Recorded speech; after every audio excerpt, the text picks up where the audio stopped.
Well, dialoguers, we're into week 3 of the class. You've done a really fine job in the first 2 weeks, and we've kind of eased into it. But now it's time to pick up the pace a bit. As I said before, we were going to start in the shallow end, and now it's going to get a little heavier. And as we move forward, it's going to get heavier still. I like what you've done so far. So this week we change up to a new book, Leading with Questions by Michael Marquardt.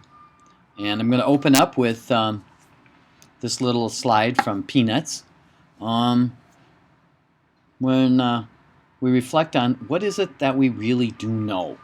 It's not always clear what we know, and asking questions is a way that we can clarify for ourselves and others what it is that we know and what it is that we don't know. So this is, I think, one of the great takeaways from Shine's book, that we ought to approach our work with more humility. Along that same line, here's a nice quote from Bruce Lee. The usefulness of the cup is its emptiness. And there's an old Zen story about a Zen master who's visited by, it has several variations. One of the variations is a college professor. And as the Zen master is pouring a cup of tea, the professor continues to blabber on, blah, blah, blah, blah, blah, blah, blah, blah, blah.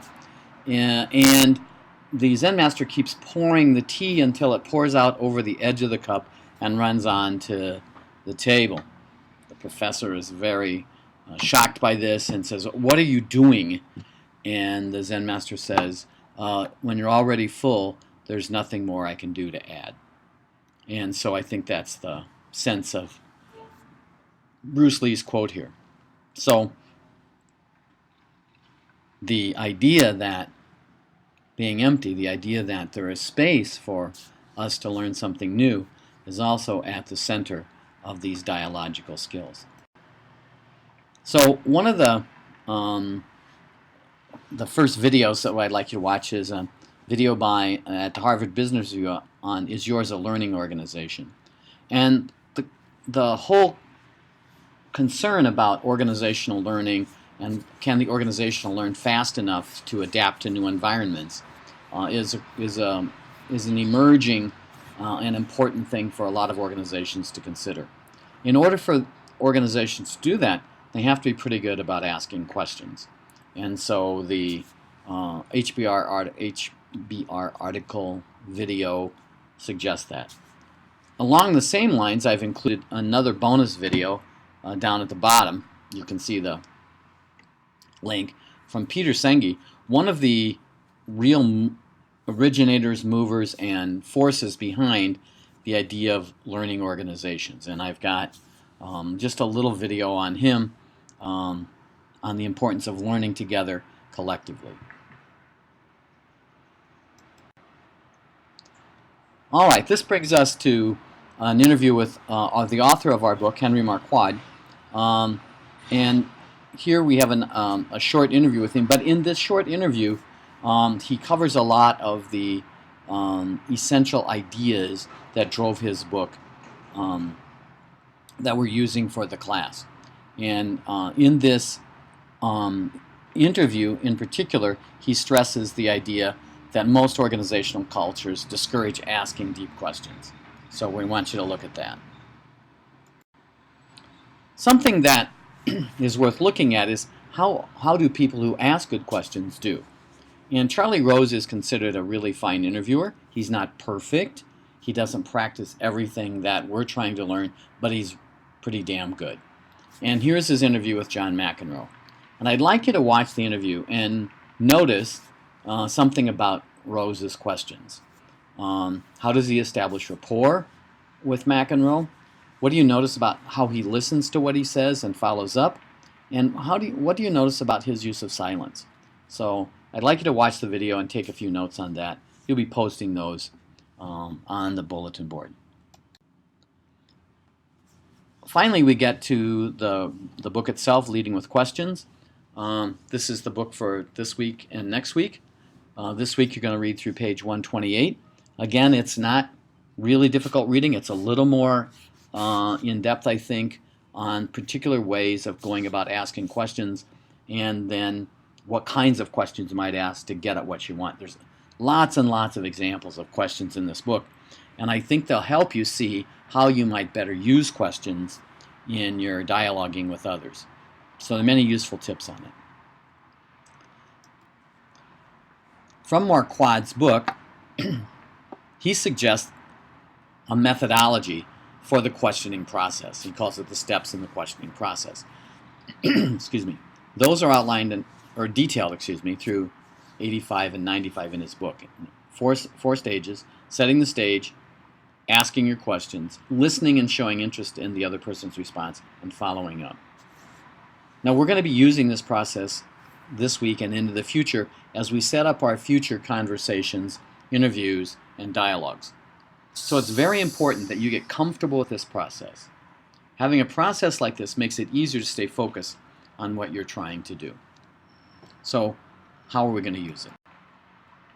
All right, using Marquard's methodology with your partner, once again, as in last week's, pick out a problem at work. And this should be a problem that's bothersome for both of you. This time, use Marquard's 4-step questioning process. I'm upping the role play time from 10 to 12 minutes, and as we move forward, I'm going to tell you now, we're going to be increasing the amount of time we spend doing these role plays. So this week it's 12. Reverse the roles, listen and respond, and response, compare this role play with the one you did last week. How is it different if you have this method? Are you getting better? Are your questions getting better? Are you being more focused on the person's responses rather than trying to anticipate and build a body of questions that you want answers to rather than to help them work through their problem? Also, I've added in this week a bonus section. Bonus. These are points that can be added onto your grade that give you points over and above what's in there. So these are true bonuses. In order to do this, I refer you back to Marquard's book, page 22. He gives the example of Commander Abrashoff on the ship, the Benfold. And he got on the Benfold, and it was a mess. People trying to get off the ship, people transferring out, poor performance reviews. It was a mess. And he tried to fix it by doing a simple thing. He went around and asked all of the sailors 3 questions. What do you like best about the ship? What do you like least about the ship? What would you change if you could? And he used those results from those 3 simple questions to change the entire culture of the ship in a very short period of time.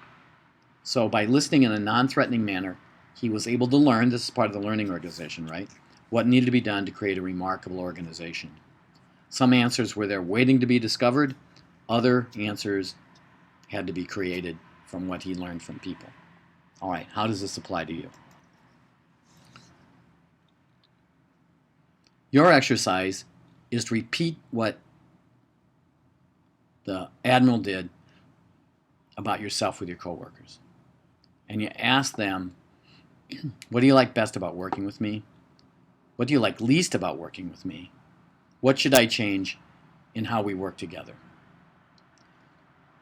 I need you to ask at least 5 coworkers, post responses and comments about what you've learned on the course bulletin board, not your group bulletin board. You want to see, we've been doing a lot of group stuff. We'd like to see some course stuff now so you can kind of see what other people are doing in other groups. Now, I don't want you to contradict these people. I don't want you to argue with them. I don't want you to correct them.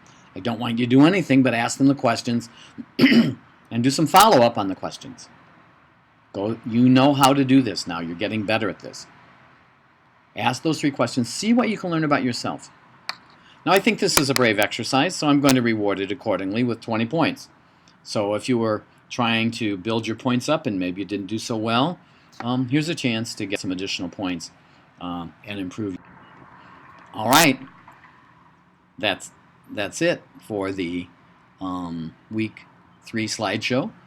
Go back, consult the syllabus, see what work has to be done, see what postings have to be done.